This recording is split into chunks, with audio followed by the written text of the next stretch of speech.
Thank you for listening to We Have Ways of Making You Talk. Sign up to our Patreon to receive bonus content, live streams, and our weekly newsletter with money off books and museum visits as well, plus early access to all live show tickets. That's patreon.com/wehaveways.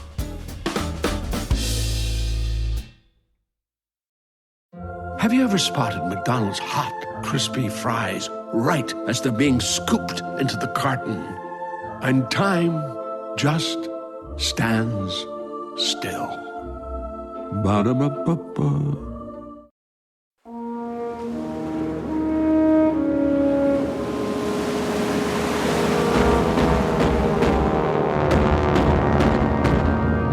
Soldiers, sailors, and airmen of the Allied Expeditionary Force, you are about to embark upon the great crusade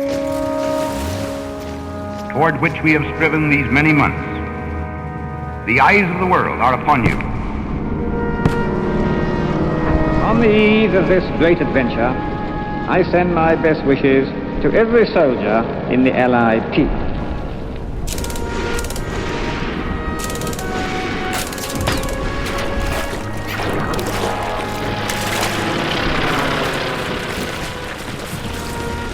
The tide has turned. The free men of the world are marching together to victory. I have full confidence in your courage, devotion to duty, and skill in battle. We will accept nothing less than full victory. Good luck, and let us all beseech the blessing of Almighty God upon this great and noble undertaking. Monty now gave a brief overview of what had already happened in the war, what was happening right now, and how he envisaged the end game playing out. The essence of his technique, noted Carol Mather, one of those listening to his clipped no-nonsense words, was clarity. Everyone knew exactly where they stood, where they were going, and their part of the proceedings. The fog of war was for a moment dispelled and the curtain lifted on future events. Montgomery concluded with 5 key points. The first was the importance of unity with their allies. Second, they all needed to remember to keep fit in body and mind, and to believe in the rightness of the cause. Third, they should all feel confident. They were all highly trained, well-equipped and ready. Fourth, they should be enthusiastic about the cause for which they were fighting. Finally, it was essential they threw everything into the all-out battle, especially in the initial, most vital stages of the landing. He then paused, and a deep silence descended. Carol Mather felt as though time was briefly standing still as he dwelt on the enormity of the task before them. He either feared his fate too much, continued Montgomery, intoning the soldier poet James Graham, Marquis of Montrose, or his deserts are small, that will not put into the touch to win or lose it all. He looked up at them. Good luck to each of you, and good hunting on the mainland of Europe. Then everyone burst out cheering, wrote Mather, and we knew we were going to win. Hooray! Hooray! That, of course, is from it's one of the very last pep talks that Monty does. So he's beetling around the country after the 7th of April, going to see literally every single soldier. I mean, he sees everyone. Something like 1 million people. Yep. And it gets to the point where actually there's people in the government who aren't happy about it because they think he's becoming too popular. But it's amazing. And his technique is the same every single time. Yeah. Gather all the troops together. They're outside generally, sat cross-legged on the grass if it's not raining. He drives up in a Jeep, gets onto the bonnet, I love it. and does his stuff. And it's the same talk every single time. Can't hear you at the back. And it's amazing how this has been criticised. I know. This is criticised because this is Monty grandstanding, loving the sound of his voice. Why is he doing this and not worrying about the detail of Overlord? And we'll get all into that in a minute because there's a very good reason why he's doing this and not doing the detail of Overlord. But it is amazing how when Slim does this and Mountbatten does this to 14th Army, that's considered really good Jim, contact what you've with the done there troops. is you've gone and got my violin, you've opened the box, you've taken it out and you're playing my tune on it. I simply do not understand why Montgomery comes in for flack for doing this. No. When it's praised as the sort of personal touch leadership that other people excel at. And everyone loves it. And everyone loves it. And obviously he has made plenty of enemies on his way to the top, and he's going to carry on making enemies. But he's of the mindset there's a war on and whatever. Welcome to We Have Ways of Making You Talk, the Second World War podcast, with me, Al Murray, and James Holland. And this is part 2 of our Overlord series, D-Day and the Battle for Normandy, the decision in the West and all that. Yeah. I've called this the master plan. This episode, the master plan. Well, the mother D-Day. plan. It's the mother plan. I'm going to tell you what my mother plan is. The first episode, we looked at the German plans and the situation, and there aren't any. I mean, the thing I was sit really and wait and hope for the best. Well, the thing I was really struck by. We're going to get the contrast now. The week before D-Day, the Germans are still squabbling, not just over the bare bones of their provision for being invaded, but then what they will do next. They don't seem to 1 minute be thinking about what are the Allies actually likely to do when they land. Are they going to want us to deploy our armour? Yep. Are they looking to trap our armour? Yeah, there's none of that introspection, is there? It's really fascinating. And these are supposedly the masters of war, the Nazi war machine. And these people are not going, right, well, the last time Montgomery fought us, what he tried to do was suck us into one flank, right, hold us there, and then come round, which is what he's done since Alamein. It's his MO. And Alexander's, to be fair. In fact, it's the Allied way of war. Two-fisted punch. But they know he's in charge. What they're doing is arguing about who gets to play with the panzers. While the Allies are thinking in terms of this is too big to fail, we cannot mess this up. Yep. We mustn't mess this up, and we've got to bring everything we've learned. The Germans are squabbling over chess pieces on a. Yes, exactly. Well, I think what we should do is I think, I'm in a way I'm sort of loath to put Montgomery kind of centre stage on all of this, because that's, in a way, that's kind of sort of falling for the party line and the Carlo d'Este line and all the rest of it, that he's the kind of overriding figure and the dominating figure, and it's all his fault and all this and so on and so forth. When actually the incredible victory in Normandy is all his fault. I know, it's absolutely bizarre. It's absolutely bizarre. But I think it does. I think it is worth looking at him and looking at his background, and looking at what the plan and how the plan evolves, and how completely collaborative it is. Yeah, I know. Yeah. So he might put his name to the army plan because he's the overall commander-in-chief of ground forces. But the idea that this is Monty's plan and no one else has got any say in the matter is just absurd. Yes, but anyway, let's go through it, because I think it's important. Before we do that, who's Carol Mather? Yeah, so Carol Mather, he's an interesting guy, and I met him, and he was absolutely delightful. Him, Stephen Hastings, and George Jellicoe were the three musketeers, and they were absolutely super tight, friends for life. Yeah. They all ended up in the SAS together in 1942. They were all real adventurers. Yeah. And they used to they used to meet up at their clubs in London all the time post-war, went on walking holidays. They were absolute lifelong friends. And I met all three of them. Chaps. But just really top blokes. Okay. George Jellicoe was blokes. Chaps and blokes. Carol Mather was very sort of considered, very wise, and his background is that his father was an adventurer, and he had the adventurer blood. Right. In his sort of long vac in the summer of 1939 from Cambridge University, he took himself off on his own to sort of Yukon and Alaska. God. Which is not particularly adventurous today, but was in 1939. Yeah. And he comes back because it's kind of time to go back to university, but it's also because it's war. Well, yeah. And he joins the Welsh Guards, ends up getting out to the Middle East, then joins the SAS, does that whole thing. He's there for those big airfield attacks. Yeah. He's the one I remember saying to him, how did you kind of deal with the lack of water in the desert? And he said, well, actually, we just didn't really drink very much. He said it's amazing how much you can get away with. He said, I don't understand really why everyone always gets dehydrated, because we never did.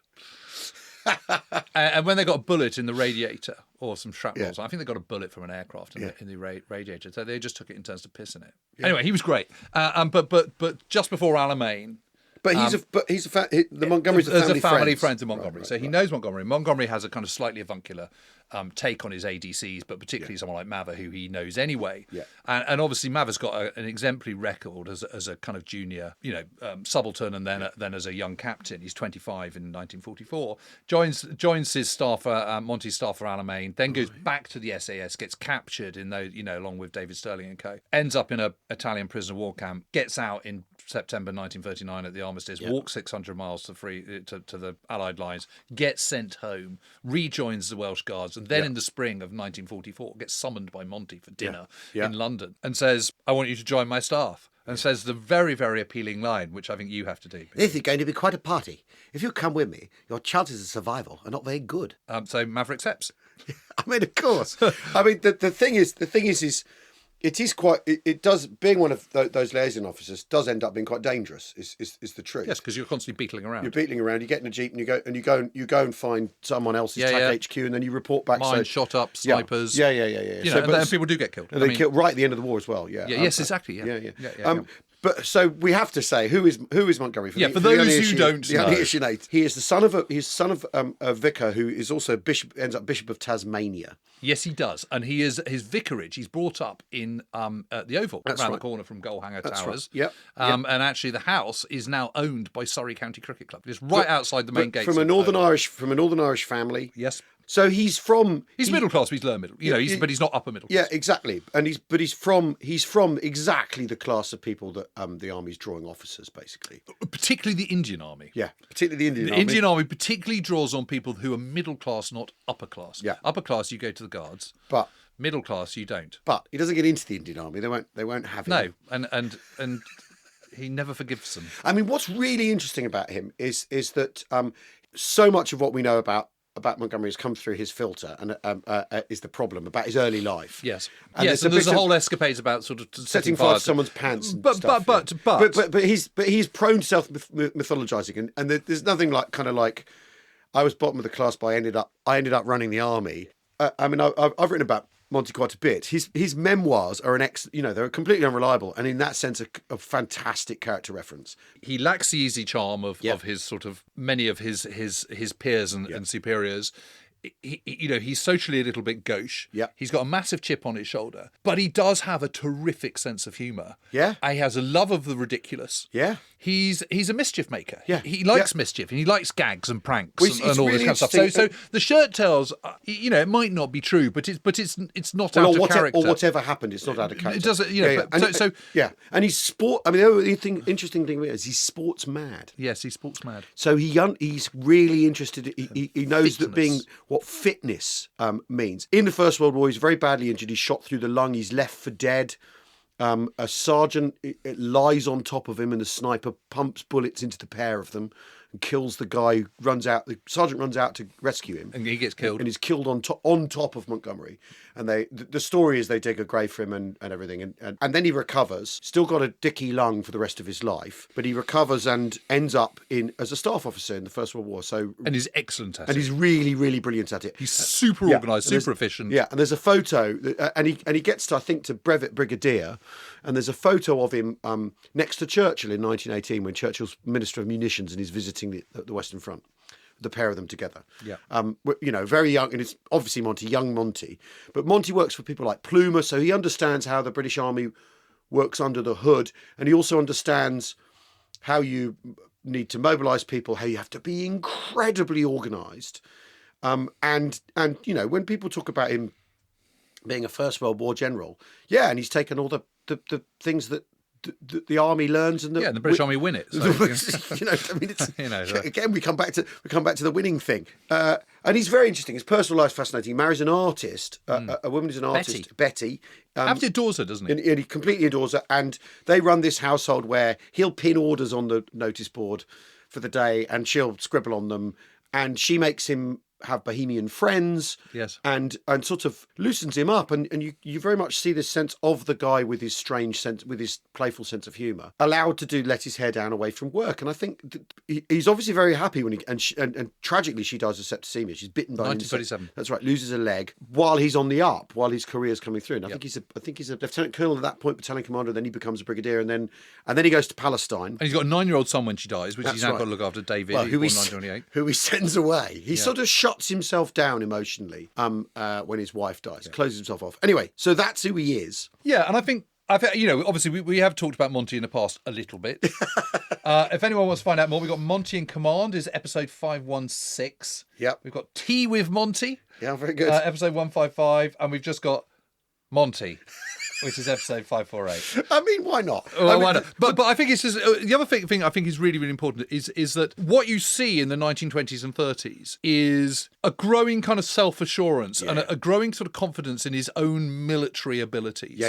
You know, his vision, his saying, you know, and he writes the infantry manual. He's teaching at the staff college. Yes, and he's taught by Brooke and then teaches. I mean, that's the other thing. Is one of the things that emerges in his career is that everyone has either been taught by Brooke or has been taught by Monty. And there's a family tree of generalship within the British Army. You could call patronage, or you could call people who need to be on the same page, people who need to trust one another, which is and know what they're all talking. You know, that communication's key. You know, his character. You know, he's quite uncompromising about that, and it's clear that he thinks a lot of people are inferior to him, and frankly they are. And he masks his social gaucheness with kind of sort of a certain haughtiness and arrogance, but he's all about discipline, clear thinking, preparation, and sound, solid training. These are all really good tenets, and that's why take into a Second World War when you're having mass conscription. And actually, about deferring to other people's judgment sometimes, about delegation. I mean, that's why he's able to stand on the bonnet of a Jeep and talk to tens of thousands of people before D-Day comes. People are working to his method, but the idea is that they're working to his method, so he doesn't need to worry about them. Yeah. And he can then go to bed early, which is one of his trademark. Wait, he sleep. He goes to bed early, so he gets a full night's sleep. So when he wakes up in the morning, he can make his decisions. Right. So this is the sort of brain in Monty in his role as the sort of brain in the jar of Overlord. It can't fail. That's the kick. It is okay, and this is the one thing that everyone has to get. Okay, you can argue the toss over whether you get to Con or not. You can argue all about whether there should be 6 landing beaches, 5 landing beaches, whether you should have done at the base of the Khotan Tunnel or not. Or, you know, all of that is flim-flam. The most important single thing is that once undertaking, this works. Yeah. And that trumps absolutely everything. And the challenge is get into Normandy, create a bridgehead, and then create a lodgement. And a lodgement is when the bridgehead all joins, the bridgeheads all join together. And can't make be sure flanked, can't be prized apart, no. can't be plucked off and defeated piecemeal. Exactly. The Germans have to face one great big lodgement, and also then you can start building airfields, then you can start all of that. Ammo and fuel dumps and all the stuff you're going to need. All that. There are any number of things that can go very, very badly wrong, which is why you need this incredibly tight focus. Yeah. That everyone gets off the landing crafts, get onto the beaches, defeats the crust, creates a lodgement. Yeah. And you bring in as much men and material as you possibly can as quickly as possible, because it's not D-Day that's the problem. No. It's D+1, because by D+1 they're going to know, the Germans are going to know what's happening. Yeah. And so they will then be able to respond to that. And they are anticipating, the Allies are anticipating, Germans will be able to bear, say, 6 Panzer divisions of the 10 by D+4 and a large number of troops. And they've got to be ready for that. So that is the absolute focus. Yeah. Because ultimately, once you've secured your lodgement, you've deterred any counterattack, you will win. Yeah. Because you have overwhelming men and material that the Germans simply can't match. Yeah. So it's that first week that is the critical bit. Yeah. And that is why all the training, all the focus is on that, and why it's completely wrong to get distracted about phase lines and where you're going to be in D+17. Yeah. It doesn't actually matter. Yeah. What matters is securing the lodgement and making sure that you are ready to see off first major Panzer counterattack that is going to happen. And if that happens under your naval guns, that counterattack, then fine, great. In fact, kind of how the story goes. I mean, it is very interesting, isn't it? Because there is a lot of criticism for how successful is it? Why don't they get to Caen? And why aren't they 50 miles inland after D+17? And why haven't they trained for the bocage? Because they're going to be probably 50 miles in and there isn't any bocage there. Yeah, and exactly. But also the thing they're absolutely, it's getting ashore is the be all and end all of this exercise. It is the be all and end all. And it is why the focus of the story really has always been on D-Day, because D-Day is the D-Day and the week after is the most important bit. The Americans have been pushing away for this for at least 2 years. Abortive plans, speculative plans, really. Well, yes, I mean, the decision that's made after Pearl Harbor in December 1941. There is the Washington Conference, the Arcadia Conference, where it is agreed, the Joint Chiefs of Staff, the British chiefs and the American chiefs agree that it will be a Germany first policy, that Americans will come over to Britain immediately. The first troops are from the 34th Red Bulls Division, who we were talking about in our casino series. They arrive on, I think the first troops arrive on the 24th of January, if I remember rightly, 1942. And the plan is... I mean, within a month. And the plan is to do a cross-channel invasion that year. I mean, that is what the Americans do. The British, right from the word go, just go, yeah, absolutely. Of course. As if. But that is the plan. And the build-up of American troops and American forces on the UK mainland is Operation Bolero. And it's going to be Operation Sledgehammer. I mean, the way to characterise the British is, yeah, sure, we'll get married, darling, absolutely. Yeah. Just not this year. Yeah. I'm not leaving my wife till... for another 10 years. Yeah, exactly. So it's Bolero, then Sledgehammer, Roundup. And these are, so Sledgehammer is 1942, Roundup is effectively 1943. Neither of them come to fruition, of course. But it's not just, I mean, and shipping is obviously central to this. It's not just that it's just general naivety. It's not just that it's a lack of shipping. It's that they're just not ready. They're just, no one's ready. They talk about shaping the battle space these days, don't they? That's one of the ways they put it, right? They haven't shaped the battle space for an invasion, which we touched on in the last episode, and it goes back to the big week stuff we've talked about before. They haven't shaped the airspace. They haven't shaped the naval battle space. I sound like an absolute... I know, but I mean, sort of counterfactual historians sort of say, well, actually, they probably could have gone in 1943. No, they couldn't. Yeah. They don't have control of the airspace. Yeah. All the conditions, as you say, are not there in place. Yeah. They might have got a foothold in certain parts because of the Atlantic War's like, but imagine the counterattack that would come. Yeah. Unencumbered by the transportation plan that hasn't happened. Yeah, etc. I mean, it's just because if you haven't got a port, there's no landing ships. Yeah. It's just not going to happen. Trident, they agree. Okay. This is Washington, May 1943. So they say this time next year, Rodney, we'll be millionaires. This time next year, we will invade France, and it's. Can we all agree on this? We can all agree on this. Can you Brits not kind of sort of change your minds again? Prevaricate. This is a line in the sand. We are going to do this, and everyone goes, "Yep, absolutely, 100%." Yeah. And so you get Cossack. This is one of the best acronyms, and I suspect there's some back acronym that the Chief of Staff, Supreme Allied Commander, Cossack, Lieutenant General Frederick Morgan, who's poor old Freddie Morgan's a sort of footnote in Second World War history, isn't he? Norway campaign. Well, well, I suppose he's got experience of invading places. So Norway up to and a not point. having his plans taken up. He basically comes up with a Normandy invasion plan, ends up in the shredder. Well, it does. Okay, but I think the important thing of the Frederick Morgan Cossack plan of 1943. So basically, from May 1943, Cossack's better than Chafe. Let's just get that out of the way. Yeah. So it is agreed that it's going to be called Operation Overlord at the Trident Conference in Washington in May 1943. It is agreed that they're going to set up this base. It's agreed that there's going to be a kind of sort of working staff team to start kind of thinking about this. Although obviously his plan gets shredded, that's because he's allocated a certain amount of shipping. Yeah. And what they're doing at this point is they're doing, okay, so what does the beaches look like? What does the coast look like? What is involved? How are we going to coordinate all this? Yeah. All this is absolutely essential prep. Yeah. Okay, so it's very easy to be dismissive of the Morgan plan because it doesn't get taken up. But actually, a lot of the base work does get taken up. Well, but the structures, how you do it, where you, I'm kind of thinking, okay, well, what ports are we going to use on the south coast? A big thing like this, there's bound to be a plan that goes in the bin. Of course, it's too big, it's too important to just go with the first version of what you're trying to assemble. Because also this is, I mean, Sicily is a vast operation and involves much greater distances, in fact, in terms of shipping commitment. But we're back to the too big to fail thing. So because it's too big to fail, they know they have to make it bigger than the thing that. Yes, and it's also really interesting that a lot of the so a lot of the planning team for Husky gets sent over to Britain before 1943 is out and join Cossack. Yeah. Or in the case of, there's this guy sort of mentioned now called Tick Bonesteel. Yeah. Colonel Tick Bonesteel. I mean, honestly. I know. It could only be American, right?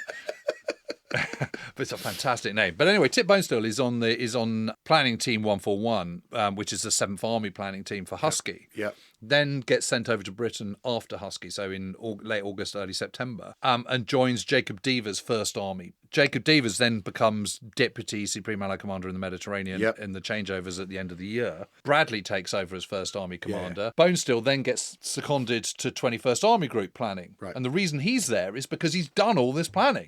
He's been working on the Husky plan, then been working on the Cossack plan.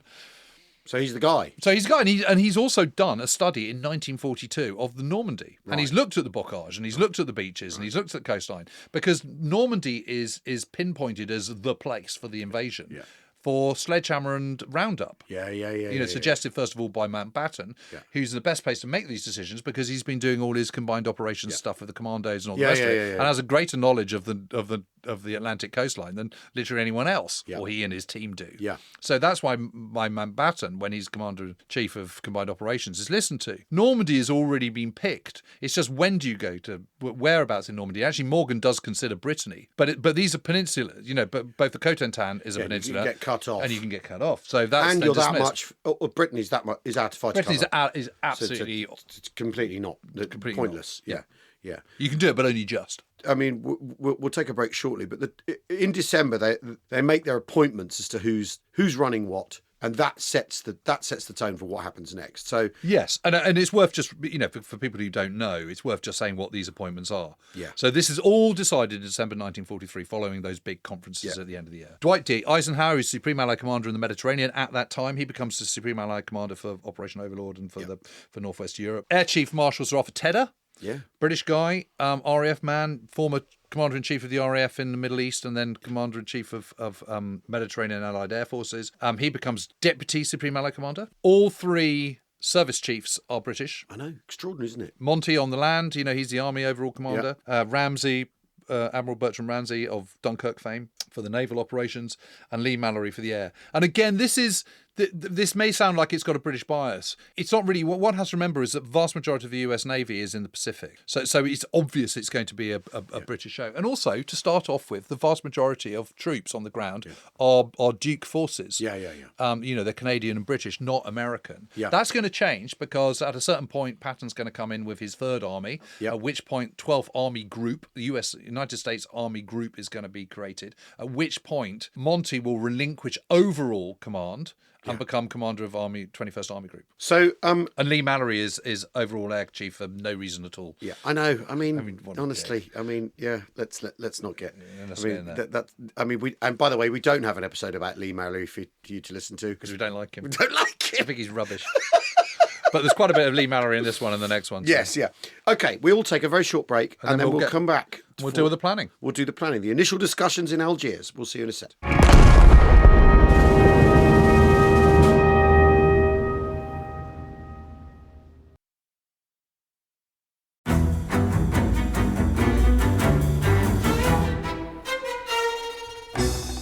I'm Anthony Scaramucci, former White House Director of Communications and Wall Street financier. And I'm Katty Kay, US Special Correspondent for BBC Studios. I've been covering American politics for almost 3 decades. Welcome to The Rest is Politics US, brought to you by Goalhanger.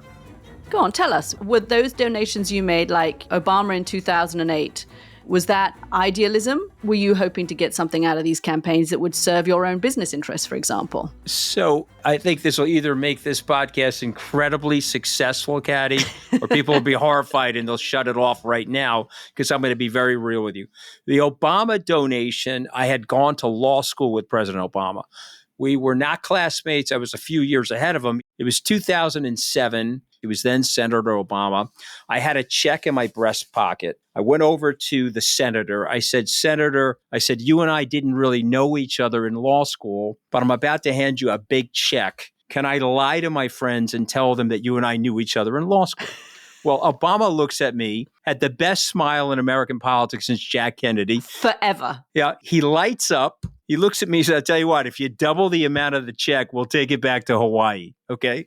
And I looked at him. I said, you're done. I had another check in my pocket. I ripped it up. I doubled the amount of the check. And I'm going to tell you right now, I've been to more White House Christmas parties during the Obama administration than the Trump administration. In this pivotal year for the United States, democracy, and world affairs, Britain's biggest podcast, The Rest is Politics, is launching stateside. Uncovering secrets from inside the Biden and Trump inner circles and how they shape the world's most important economy, but also the global economy too. New episodes are released every Friday morning. Just search The Rest is Politics US wherever you get your podcasts.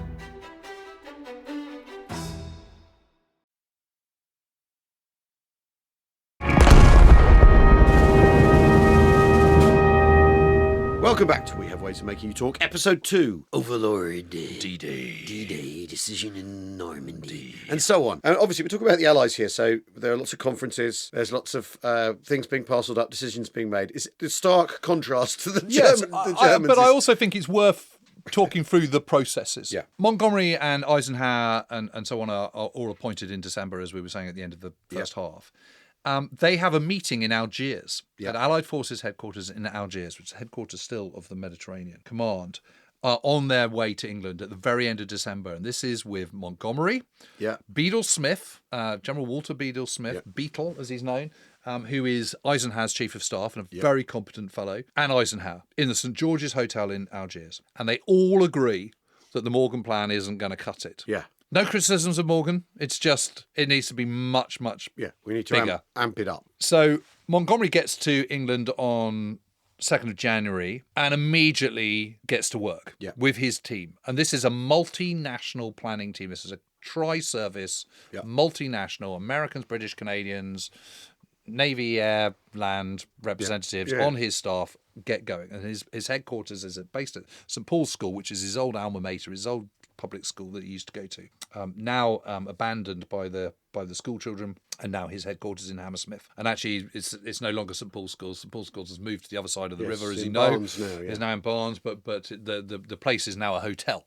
Yeah. Still there. And this first plan takes shape by the 21st of January, and this is to have 5 invasion beaches, upscale the number of divisions, and have 2 airborne operations to secure the flanks. Yeah. And this is signed off by Bedell Smith, who presents them in turn to Eisenhower, who also signs them off, and in turn shares these with the combined chiefs of staff. And the chiefs of staff go, I like where you're heading with this. The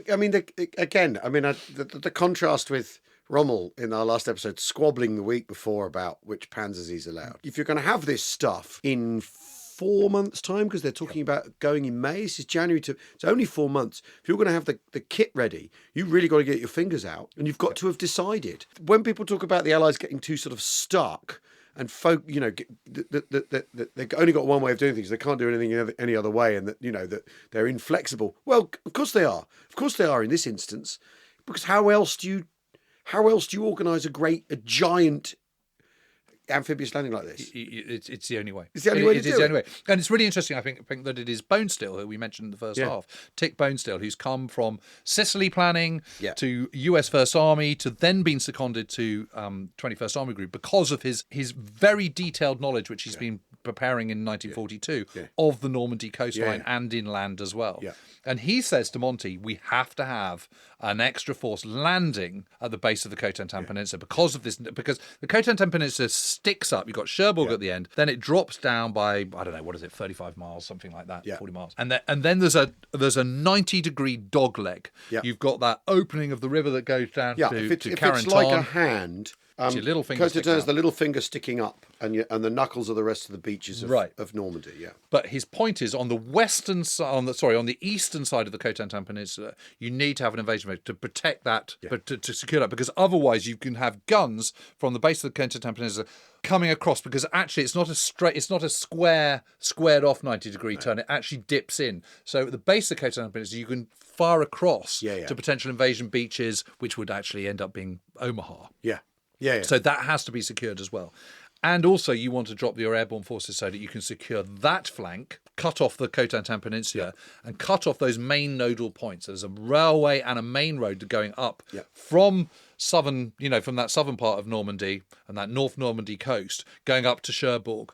And the railway line and the road run adjacent, and the key crossing point is a town called Saint-Mère-Église. Yeah. And the other side of that, you've got a ridge on the western side of that, and that drops down into the Murderay Valley. So what you want is that high ground either side of the coast, up which rises up from the coast up to St Mary-Glees, through which the road and the railway pass, then drops down to the Murray Valley. That ridgeline is what you need to hold. And you need to prevent troops coming across onto that ridgeline, and you need to prevent any Germans attacking across the 90-degree dip that takes you to the northern coast where Omaha Beach is and Pontotoc and all the rest of it. Yeah. So that's the point about that. And everyone agrees on this.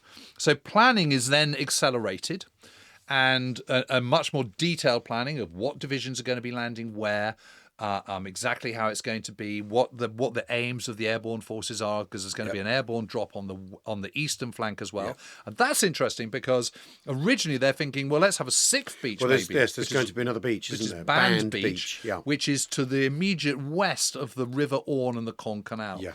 Both of which drop kind of north to south from the coast just to the east of Ouistreham. So Ouistreham is on the western side of the Caen Canal and the River Orne. The land then rises again into a ridgeline that runs roughly kind of north to south, the Breville Ridge, of course, which we've talked about many times. If it's your left hand, if the Normandy coast is a left hand, the Côte d'Armor Peninsula is your little finger sticking up. Yeah. At the other end, your thumb.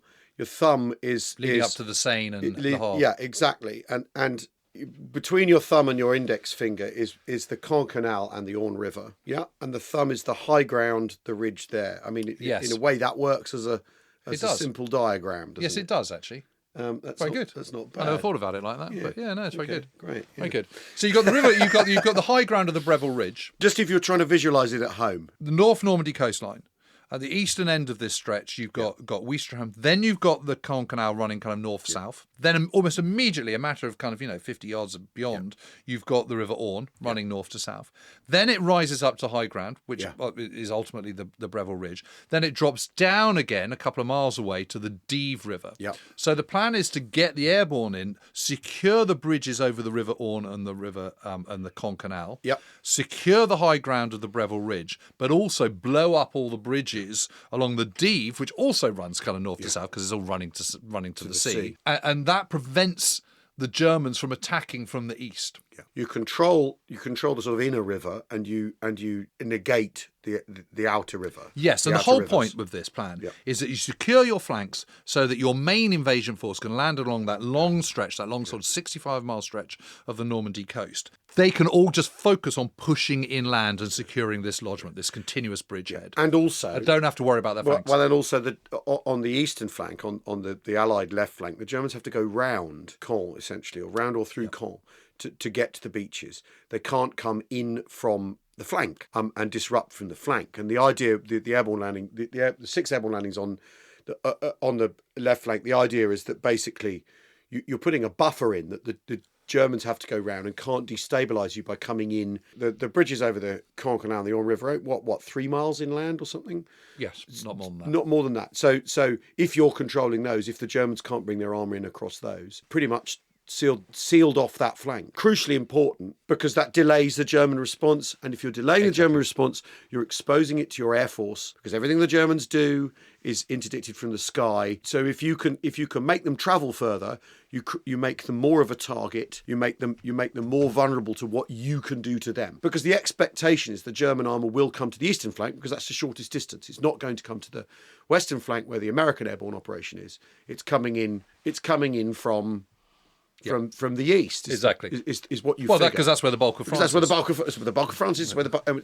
Ultimately, where Germany is. Ultimately, Germany is. So, Holland and Norway and everything else. But sometimes I think these things seem to be so obvious they get unstated. Yeah, I agree with that. In discussion of a lot of how this plan is designed to operate. They kind of get left behind. They're essential to the bare bones, the primary colours of what's being done in the operation, in the operational planning for Overlord. Thunderclap, does this count as a toot? Is it a tactical exercise? Yes, I think it is a toot. It's the first big major.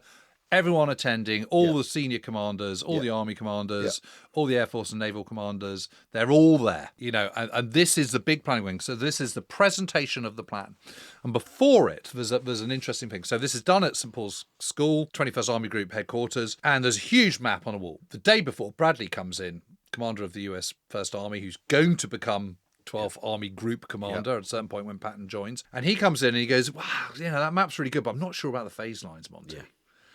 And these phase lines are assumed projections of where they could realistically be after certain days. Yeah. And the key one is D plus 17, they're 50 miles south. Yeah. And at D plus 90, they're in Paris. Yeah.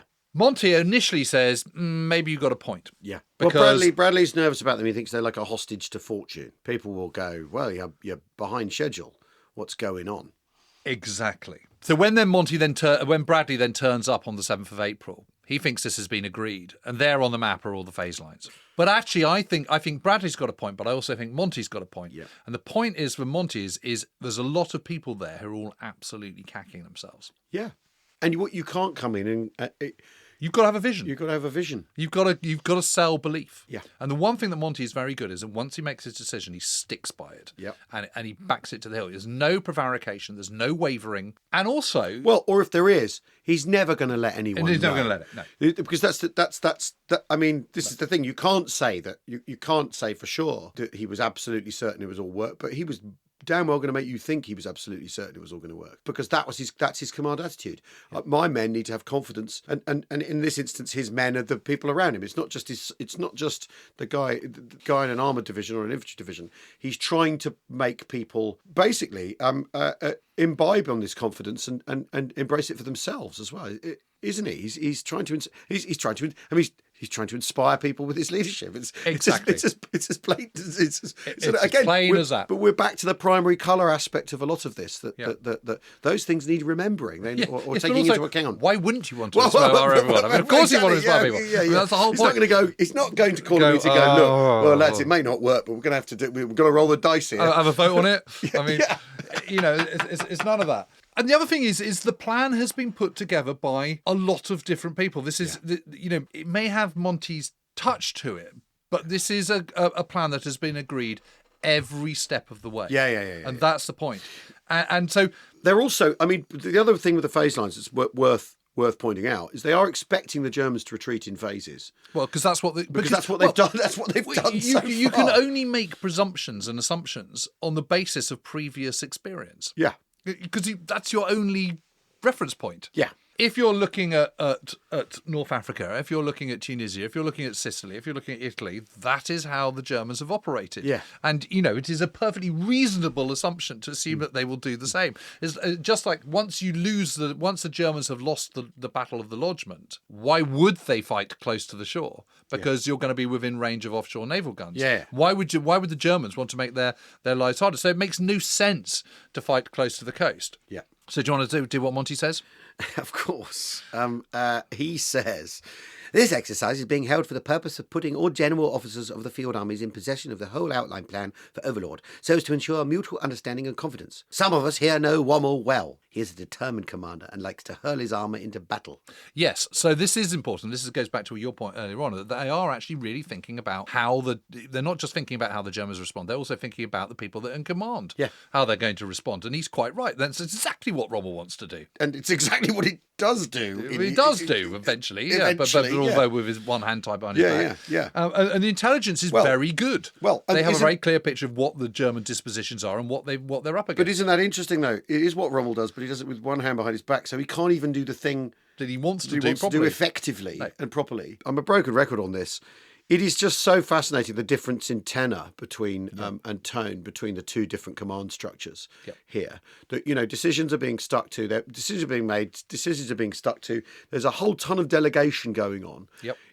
And not Hitlerian micromanagement and all that sort of stuff. The Allies are often not characterised as like this. The sort of Befehlstaktik notion of how the Allies operate. So that's a command tactic rather than a mission command thing. The idea that here's what we've got to do. You crack on with figuring it out.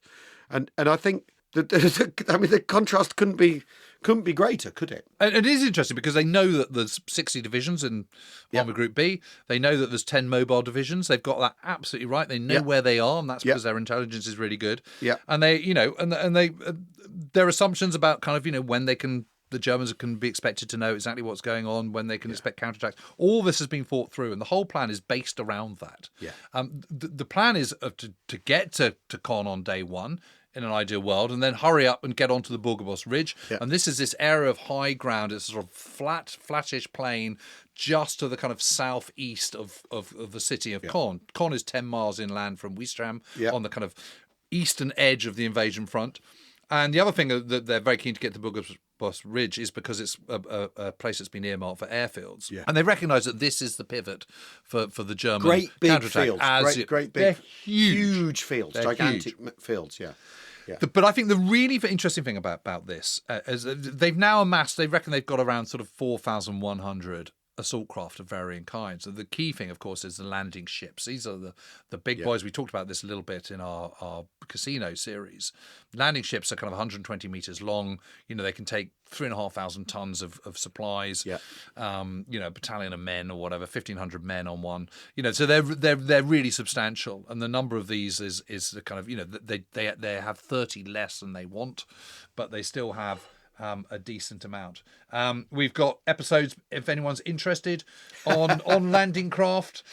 Episodes 363, 357, and 265. If anyone wants to know about assault craft, roughly and all this, 3 hours of assault craft. If that's what you need, which we're not going to do We're not going to do right now, but it is absolutely fascinating. But I think the key thing is not only just to secure the lodgement and make sure that they win this in the absolutely immediate days following D-Day, is also to establish places where you can have air bases. Yeah. And actually, the interesting thing about the North Normandy coastline is actually you can have air bases in that lodgement. Yeah, great if you can get to Burgos Ridge, but getting to the Burgos Ridge doesn't, if you don't get there, that doesn't mean say you can't have airfields, because there's plenty of other places you can have airfields. Yeah. So the interesting thing about Operation Thunderclap on the 7th of April, though, is that there is no dissenting voices whatsoever. You see, so Bradley is questioning the whether you should show phase lines, but that is the point of dissent. There is no other. At no point is anyone going, this plan of Monty's is rubbish. Yeah.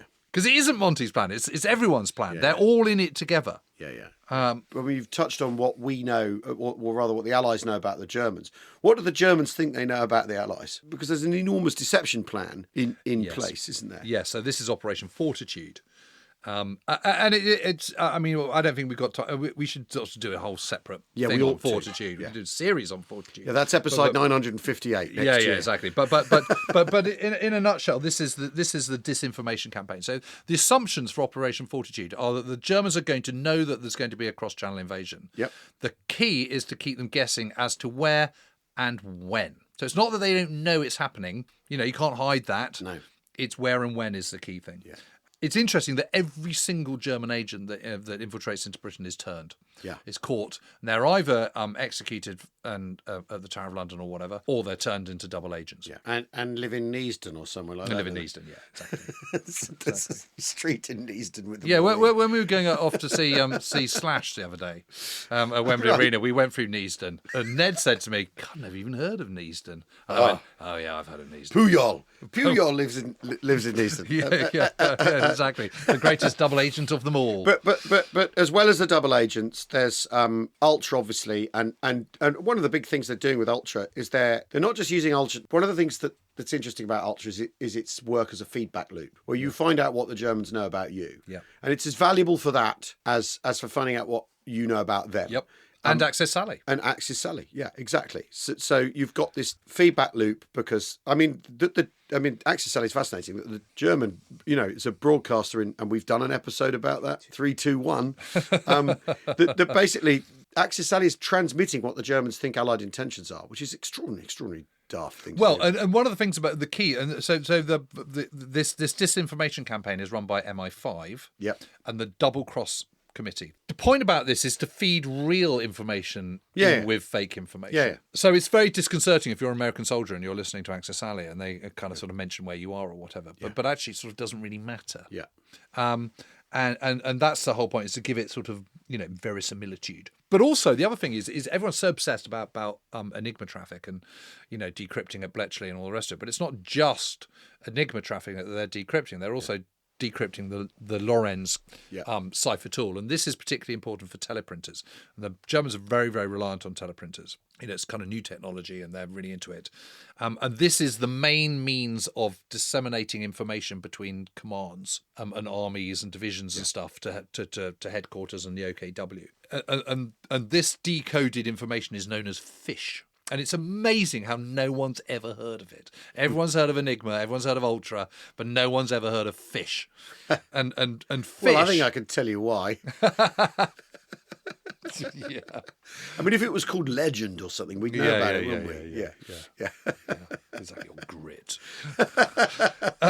But anyway, so fish is absolutely vital, and it is why they know there are 60 divisions, and why they know there's 10 mobile divisions, and why they know X is at Le Mans and somewhere else is somewhere else. And that's all because of the fish information. And of course, there's also the Y service, which is the radio listening service. Yeah. There's photo reconnaissance, of course. Of course, there's agents on the ground. And the other thing I absolutely love about this is the postcards. So this is yes, that's truly amazing that they ask people to send in postcards and photographs from all of Northwest Europe, all the way up to Norway, everything, and they get millions of them. I mean, thank God for Thomas Cook. Or whoever was sending people on holiday in the 1920s and 30s. Absolutely amazing. It's incredible, really, isn't it? Right. So, and then that is all and you've got the fictitious First Army Group, transmitting stuff, dummy tanks, dummy airfields. Yeah, a whole phantom thing to keep the Germans guessing, to keep the Germans in a state of basically flux in terms of the decision making. And the thing is, we know the Germans are in a state of flux for their decision making anyway, because they're all arguing about who gets to. Yes, and those 300,000 troops in Norway and all the rest exactly. of it. But I mean, my own view is that I think it's too clever by half, and I think they're lucky to get away with it because it's so ridiculously over the top. Yeah. That you'd have thought the Germans would realise this is all rubbish. Is that because the German systems in place for gathering this sort of information are crap? Yes. Yeah, there we are. You see, because I think it's all disjointed, isn't it? I tend to agree with you, and I think we've looked at Allied decision making, in stark contrast to German decision making. So intelligence gathering is going to be entirely disorganised. Well, intelligence is power in the Nazi system, so you tend to hang on to it. This aspect of things does appeal to like a modern British sense of we won the war by sort of bloodlessly and cleverly, more cleverly, and by chaps smoking pipes in vicarages, coming up with bright ideas, rather than necessarily flattening German cities. Ambrose. Exactly. I've got a plan, Ambrose. Yeah, that's too audacious. There's absolutely no way. Where did you think of it? And then, of course, there's the French resistance. French resistance, who are also, I mean, is a grey area of, its effectiveness and all that, but it's a big part of the story. I mean, it's a very important part of the story. It's important for France. Yeah, well, exactly, and I think that's the interesting thing. And again, we have episode 680. It's the resistance and the Jedburghs. But I mean, there's the immediately after the invasion, there is this business of people turning up in their French officers turning up in their uniform from 1940, going, "How can I help?" and all this resistance sort of musters. And but it's the before invasion that's a big part it plays as the Germans are tied down. With occupation troops, with people all over France putting out local fires. They're chasing around after the locals. They're protecting railways. They've got about 200,000 troops which are there on occupation duty. So they're not manning the coast. They're not doing this. They are there throughout France doing what they're doing. Yeah. You've also got 50,000 gendarmes who are all on the kind of, Axis side. That's what they're supposed to do. Not all of them, obviously. Some of them are working for resistance on the sly, but they are on paper. Yep. Then you've got the Garde Mobile de Reserve, about 25,000 of them. Then you've got 30,000 milice. And these are all kind of, hard right-wingers, anti-communist, fearing a communist, westward spread of communism. Yeah. They're a militia. They're not very well trained. They're not very well equipped. But they're brutal.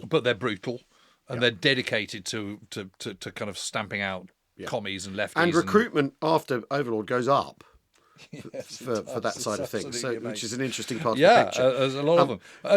But the resistance is getting into gear, and it's been very disparate. And huge debt that they owe to Jean Moulin for kind of pulling it all together. But interestingly, the leadership is given to of the FFI is given to General Pierre Koenig, who is the hero of Bir Hakeim in back in June 1942. The Ghazala Lines battle. Yeah, the Free French at Alamein and Syria and all the rest of it. And he's a top guy, well known within the resistance and considered a kind of true French hero and all the rest of it. The great thing is that he's in London, so London can control him and then control the resistance. And what they're utterly ruthless, the Allies, with regard to the resistance, because there's all these Maquis, all these different resistance groups, all operating all over the place. And what they do is they promise arms drops to all of them. Yeah. So they're all on alert. They're all kind of, absolutely keen as mustard to do anything. They have absolutely no intention of sending them arms drops whatsoever, because the last thing they want, as they're moving through France, is lots of sort of young commies and people running around with Bren guns and Sten guns. Absolutely no way, Jose. Yeah. So they promise them only to the people that are going to be directly useful. So they pinpoint exactly who they want. And this is basically, and reinforce those with SAS, groups, regiments, which are going to be dropped in. So basically that means east of Paris, so you can drop the eastward flow. South of Normandy, you're stopping the flow of troops from the south, and they know that there are German units. Das Reich, for instance. Das Reich, for example, the 2nd Waffen-SS Panzer Division is in the south near Limoges, for example. So you want to stop them. And then also in Brittany, you want to isolate Brittany. So it is those resistance groups that are there working in conjunction with the SAS and with Jedburgh groups, these 3-man teams, which are going to be sent in as well after the invasion, that are going to get the focus, and everyone else is just going to have to suck it up. Yeah, and it is chaos. And it is chaos, and they suck it up with varying degrees of disaster. It's the simple truth. But there's various plans for the resistance, which is Plan Vert, Green, which is to sabotage the railways. Plan Tortue. What does that mean? I don't know. Is that a turtle? Sabotage main roads. And then Plan Violet, which I'm going with violet. Yeah, we're going to have to. We're just. So they've got a green plan, a tortoise plan, a purple plan, and a tortoise plan. Oh, the tortoise plan's quite good because you want to slow the roads. I suppose. So. And this is all famously done on the BBC. The sort of go words are all. Yes. My heart is quivering with a. Yes. Obstinate longueur or whatever. Exactly. Yes. Isn't it the violins of autumn and all that sort of stuff? Yes, or rustling the leaves or whatever it is. And then on the 15th of May, there's a final planning conference. This is the biggie. This is the big one. King is allowed to smoke. Winston Churchill is allowed to smoke. No one else is allowed to smoke. No. Because Monty won't have it because of his dicky lung. It's the big map on the wall. No smoking. With the phase lines. The invasion's 3 weeks away. So in the meantime, everyone's been practicing on their. They've been, rehearsing beach landings. The airborne guys have been practicing on dummy, dummy Merville battery that Otway's men are practicing on. All that's going on in the meantime. The disaster off Devon to the when 4th Division would get attacked by the E-Base. That's all happening. Slapton, Slapton Sands. Yeah. All this is happening. The other thing is about Monty going off and doing his tour to pep talk is because after the 7th of April, the plans are set in stone. Yeah. So then it's detailed planning time. Yeah. And there's nothing more he can do. Yeah. He's not involved in detailed planning. He's the master plan. I mean, he's not going to be Calais. We're going to Calais. I've changed my mind. No, it's set. And one of the reasons it has to be set by the 7th of April is to give the Navy the plan to do this incredibly complex work. Yeah. I mean, it is so complicated, allocating everybody to specific landing crafts and specific forces. Yeah, and fighting the battle to keep the clear sea, to demine the channel, to hold the Kriegsmarine back, to take on, aquatic supremacy. What was it? If it's air supremacy, what is it? It's sea supremacy. What's naval supremacy? Okay, naval supremacy. Okay, I just thought there might be a. So 15th of May is the kind of final. This is it. This is all agreed. Speak now, forever hold your tongue. Yeah. And Eisenhower stands up at the beginning of it and goes, "Here we are on the eve of a great battle to deliver you to the various plans made by different force commanders. I would emphasize but one thing. That I consider it to be the duty of anyone who sees a flaw in the plan, not to hesitate to say so. I have no sympathy with anyone, whatever his station, who will not brook criticism. We are here to get the best possible results, and you must make a really cooperative effort." Fascinating. CF with Contrast with the Germans. Yeah, I mean, absolutely. you're making this point, but I mean, it is amazing. Then Monty stands up, does his speech. Then Ramsey, then Lee Mallory, then Spatz, who's the CNC of Spots rather, who's Commander in Chief of all U.S. Strategic Air Forces in the ETO, the European Theatre of Operations, and then finally Air Chief Marshal Sir Arthur Harris, Commander in Chief of RAF Bomber Command. Because after all, the strategic Air Force guys have been handed over for this. Yes, they're handed over. They are under Eisenhower. Under Eisenhower. And occasionally Churchill interjects, makes a point or whatever. Of course he does. But not one person quibbles with any part of a plan. This is a united, collaborative plan that everyone has agreed with. So the plan, for whatever its faults, is the settled plan. Strategy. My own view on this is that this is the best possible plan with the assets they have. Yeah. And the constraining factor, of course, is assault craft, because you would always want more. Yeah. You always want to land more. You always want to do more. Well, they than wouldn't you can. mind having that fifth beat. Or sixth beach. That would be great. Rather a band. Yeah. Whatever. But with those 4,127 assault craft that they've got, with the naval forces they've got, the kind of 1,232 naval warships that they've got, this is the best single plan they've come up with. There is no alternative. Yeah. Churchill makes a brief speech. Gentlemen, I am hardening to this enterprise. There we go. Stereo Churchills for you to end this episode. Yeah. Well, there we go. We hope that roundup of the Allied sledgehammer that will soon be Loving what you're doing there. that will soon be dancing its bolero and overlording the Germans on the 5th of June, or is it the 6th? There's a cliffhanger for you. Planned for the 5th of June. That will be D-Day. We will see you in our next episode. Cheerio. Cheerio.